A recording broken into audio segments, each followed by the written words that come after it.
Alright, so welcome back to Kings of the Old World 1. Q1, sorry. And let me just fix the messy scroll speed, because as you can see I'd already had it minimized, but... well, minimalized, but it's bugging out. So we've got Julian K. I think he also goes by the name Floko, a notorious treaty and deathmatch player. Particularly treaty, he's really good at it. And he's up against Animus Fox. So we've got Indians in the red trunks in Animus Fox up against Julian K, also known as Floko, in the light blue trunks on the British.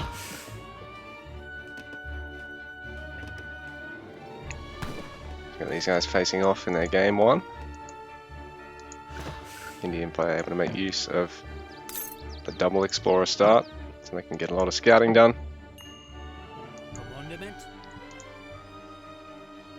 While the individual explorer for the British player is stronger.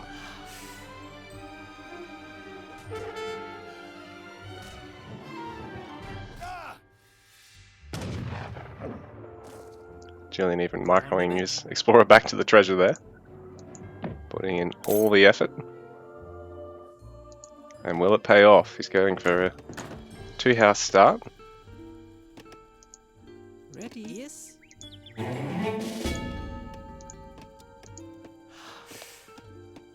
Why is the observer mod not working now? Did they play without the observer mod on in the game, perhaps? Because I have got it enabled. The players don't, so I can't see what they've already sent. Not really a problem at this stage. Just have to keep an eye on what they're going to send. So we're getting distributivism, Animus, while Floko sending villagers, settlers. Fairly standard start. Going up to 3 houses though. I think he's been a bit lucky with the early wood here. Because normally 3 manas does slow you down a little bit. You often see 1 mana and market, or 2 mana start. And Floko's found a reasonable amount of gold, so there's sort of no reason why he shouldn't have gone for a mana market opening. But in saying that, this way, rather than having slightly less vills and a quicker gather rate, he's got more vills. So it will benefit him more in gathering the stone, the gold and the wood, so there's no stone in AoE 3. Except when the player is. So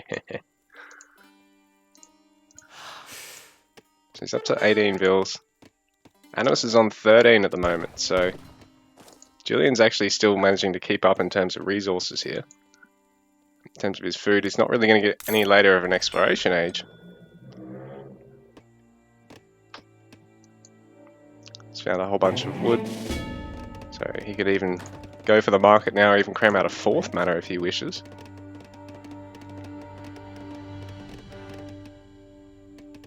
Yes. Heil. He's going to go for a couple of manas.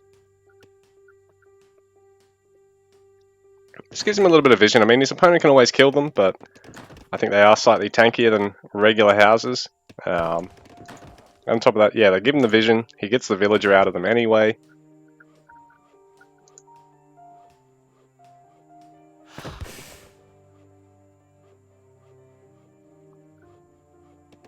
So quite a greedy start here for Julian, but he's just taking advantage of everyone getting slow off the mark in AoE 3 openings.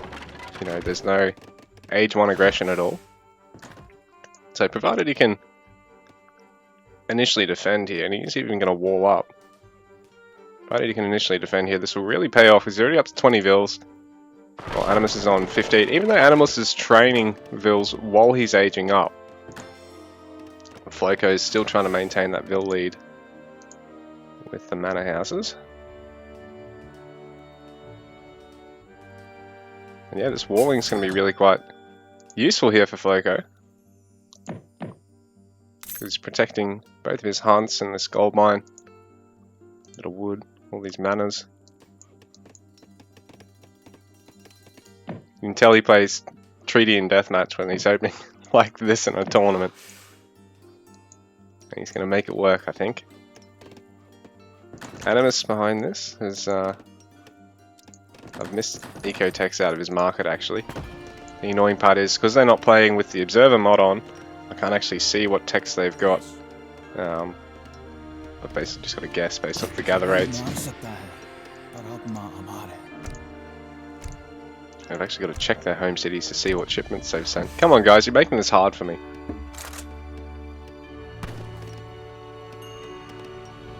So, now we've got some starting sepoys here. Ship with the Agra fort opening. And then we'll start training some more.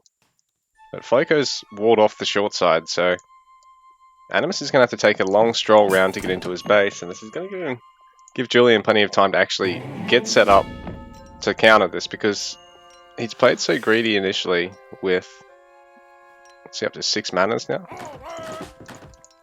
Up to 8 manas already. 9 manas already. Really impressive stuff. So provided he doesn't lose any vills here, he's already got his first train block of muskets there. So on 24 vills, 29 vills now to Animus Fox's 20. Let's get the Explorer. So dropping a vill, picking off the Explorer. I think this has been worth it for Julian. Animus is going to have to try and tear down this wall so he can actually cut through here a little bit easier.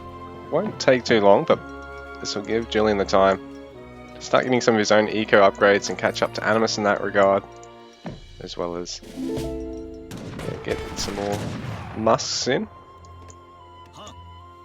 Animus just training sepoys still.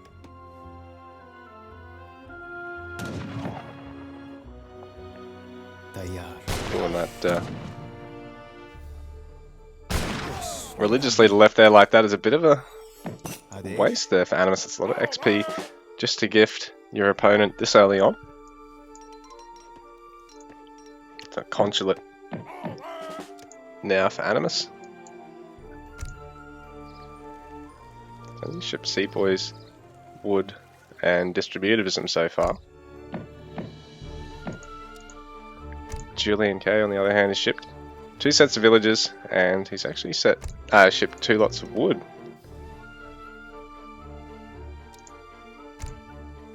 So Animus is actually starting to fall behind a little bit in terms of the experience now.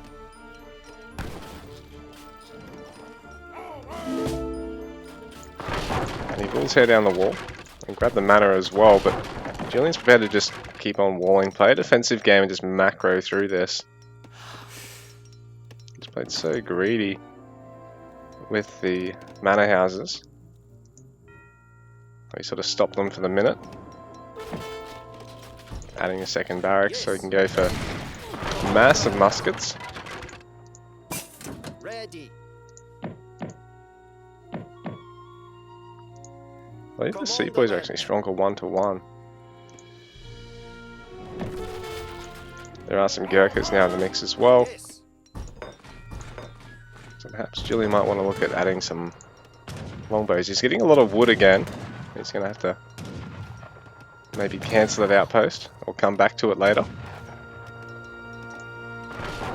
So Julian, 33 vills to 26 for Animus. Animus doing well to try and harass his opponent, but the great British boom is really favouring Julian, sorry. He's adding a pair of manas. He's cancelled that outpost attempt. He's going to add a 3rd mana actually. And yeah, now he's going to start start training longbows because they'll allow him to actually take a good fight here. Shipping 6 muskets as well.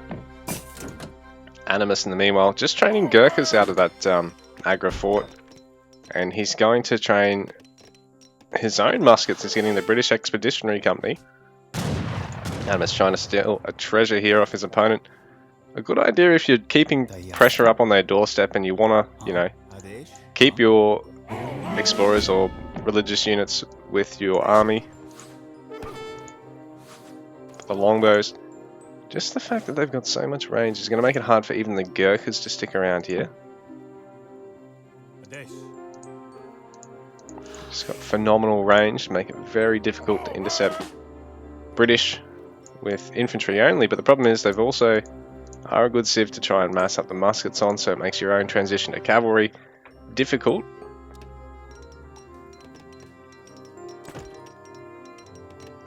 We are going to get some Sowars on the way.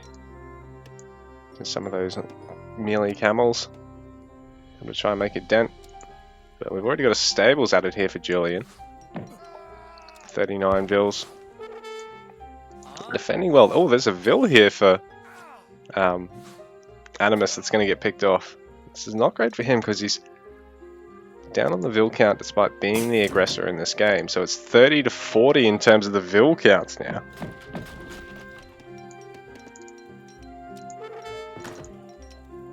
"12 houses for Julian."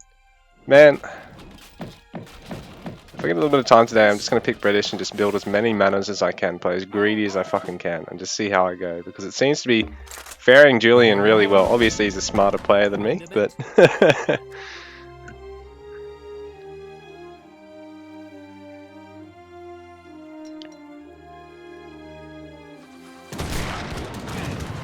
"42 vills to 32 heading into this fight." There's a small pop advantage in the army for Julian here as well. Animus does have stronger anti-cav infantry in the muskets versus sepoys, but Julian does have those longbows to outrange his opponent. Well, they are quite squishy even compared to the Gurkhas. They're going to excel in the back line.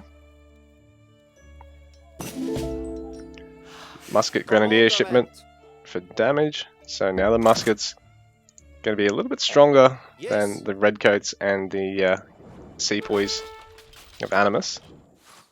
Oh, and this is nice.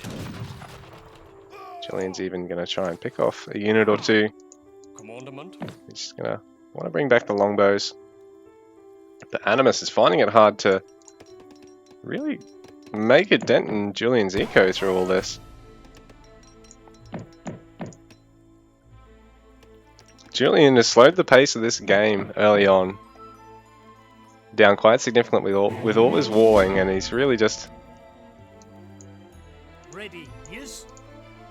booming as hard as he can through all of it. Animus, in the meanwhile, how does he sort of get through? Is he going to take the Fortress Age route now? Perhaps so.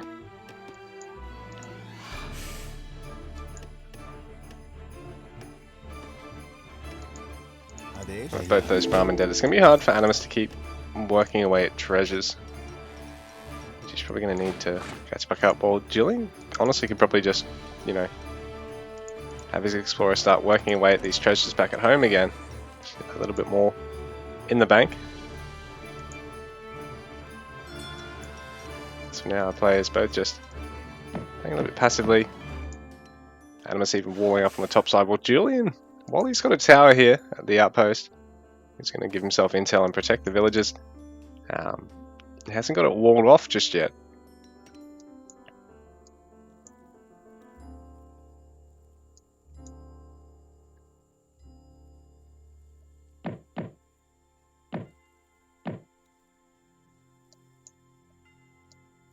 So Julian's going to warm off the lower side as well. It's interesting, Julian's completely ignoring all the trading posts and the treasures, and he's like, nah, I'm just going to make manors, walls, and H2 units. So Animus is going to be able to pick off this tower, but this gives Julian the time to get set up. He knows he can just leave this another 20 seconds or so, then pull the villagers out. And yeah, he's got his army positioned for the fight. This big crop probably was going to play into Julian's favour if Animus engaged, so Animus actually just probably going to back off for now. Both our players going to go to Fortress Age in the meanwhile.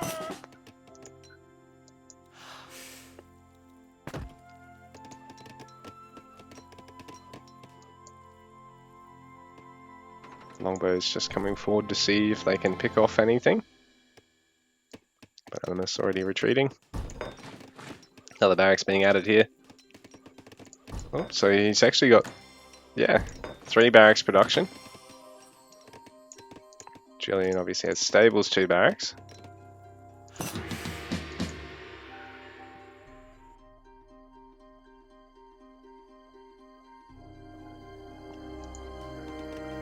So, Sepoy upgrade for Animus on the way. Julian still waiting on the bishop.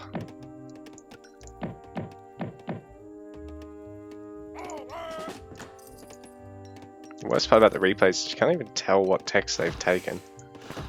You've got to be on the ball with not missing any going through. And I definitely am not. Also, covered wagon being sent with the age 3 for the British player, so Julian going to throw that down over here. He's probably going to look at walling this up as well at some point.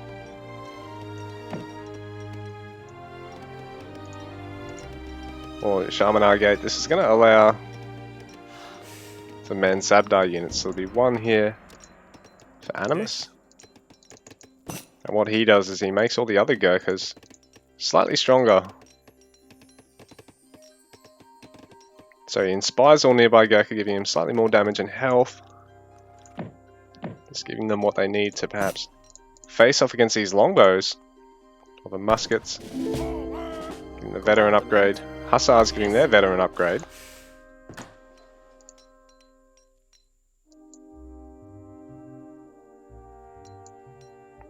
That player's playing pretty defensively from here, but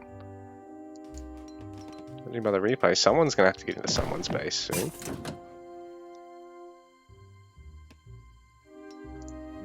So Mahout, nice area damage elephant.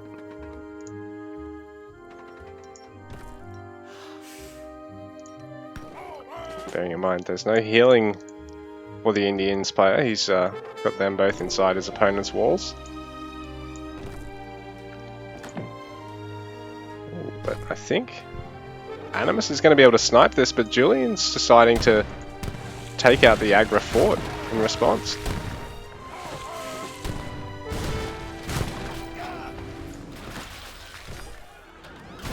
This town center will fall, but this Agra fort is just going to get sacked in response. Julian evacuating the villages. I don't know if he's even going to worry about walling up or just leaving a couple of units there to defend. Buy some time. Well, now Animus is going to have to deal with Julian sneaking into his deer. There's 3 sets of hunts here for Animus. Lucky for him, most of his villagers are on the other side gathering food. The Agra fort for the town center.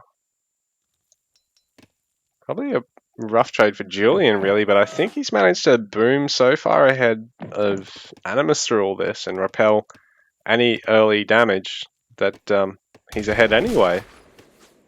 I mean, the Agra fort going down, while it's a fort building, it is also only a barracks, while a town center is a town center. So the British player losing that, it's going to hurt him a little bit, but bearing in mind Julian is still 12 villages up at the moment. With the amount of manas he's made, he's already up to 190 pop to 150 for Animus at the moment.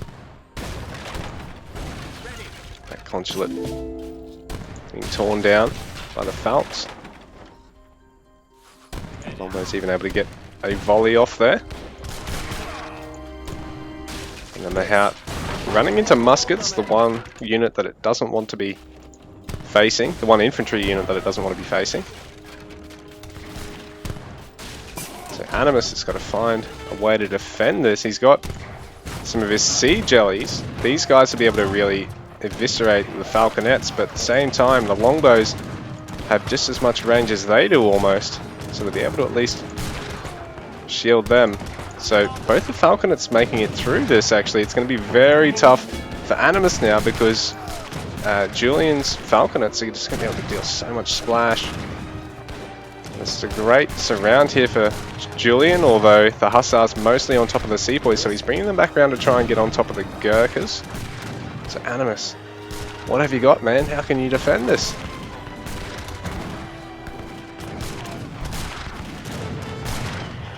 It's been such an impressive boom and push here from Julian. Animus, perhaps not enough in the tank to deal with this. Falconet's even creeping forward to work away at all the buildings in no time flat once this army goes down. I think Animus is going to have to tap out of this game here. What's he got on the way behind this? He's got 2 Raxus training Sepoys and a third barracks actually, now with training Sepoys. It's not going to be enough. He needs something to clean up the Falconets because he's really only going to be able to fight muskets, and even still, it's going to be rough. So much in his base at the moment. GG is called, and Julian takes game number 1.